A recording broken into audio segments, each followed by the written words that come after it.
সংস্কৃতি বিষয়ক মন্ত্রণালয়ে সম্মানিত প্রতিবন্ধী জননেতা জননন্দিত নেতা পদ্মাপড়ের মানুষের আশার আলো জনাব আলীরদ মাহমুদ খৈয়ম আমাদের মাঝে উপস্থিত হবেন। আমাদের আজকের এই আয়োজনের মধ্যমণি এই মধ্যে সবাই করতালি দিন আমাদের আজকের অনুষ্ঠানের প্রধান। শুভেচ্ছা জানাচ্ছি পয়লা বৈশাখে এই শুভ খামে। আমি আশা করি যে বাংলাদেশের সাহিত্য সংস্কৃতি সংস্কৃতিতে একটা নবনির্মাণের সূচনা হবে। আমাদের সংস্কৃতি মন্ত্রণালয় থেকে আমরা গ্রহণ করছি গোটা বাংলাদেশের সাংস্কৃতিক অঙ্গনকে অনেক বেশি ব্যবহার করে তোলার জন্য এবং অনেক বেশি উন্নত সাংস্কৃতিক ধারা সুস্থ সাংস্কৃতিক ধারা আমাদের গড়ে তুলতে হবে। একটা অসুস্থ সংস্কৃতির একটা যাপন চলছে গোটা বাংলাদেশ জুড়ে। সেখান থেকে আমাদের অবশ্যই উদ্ধার করে আনতে হবে আমাদের বাঙালির ঐতিহ্যগত মূল সাংস্কৃতিক ধারা। সেই মূল সাংস্কৃতিক ধারাকে আমরা সুস্থ সাবলীল ভাবে গড়ে তোলার জন্য আমাদের মন্ত্রণালয় থেকে অনেক গুরুত্বপূর্ণ সিদ্ধান্ত নিয়েছে।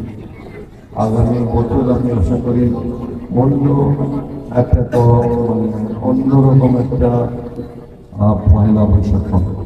এছাড়া প্রতি বছর এখানে যাতে সাংস্কৃতিক কর্মকাণ্ড অব্যাহত থাকে প্রতি বছর, সেজন্য আমরা অবশ্যই সে ধরনের কর্মসূচি করছি। আমরা স্কুল কলেজে বই পড়ার কর্মসূচি শুরু করেছি, যাতে আমাদের ছেলেমেয়েরা অনেক বই পড়া থেকে শুরু করে কবিতা নৃত্য সাহিত্য থেকে শুরু করে আমাদের লোকসংস্কৃতি সব কিছুই আমাদের এখানে আমাদের সাজানো। আমি যারা আয়োজন করেছেন এই অনুষ্ঠানে তাদের সবাইকে শুভকামনা করে আমি আমাদের পয়লা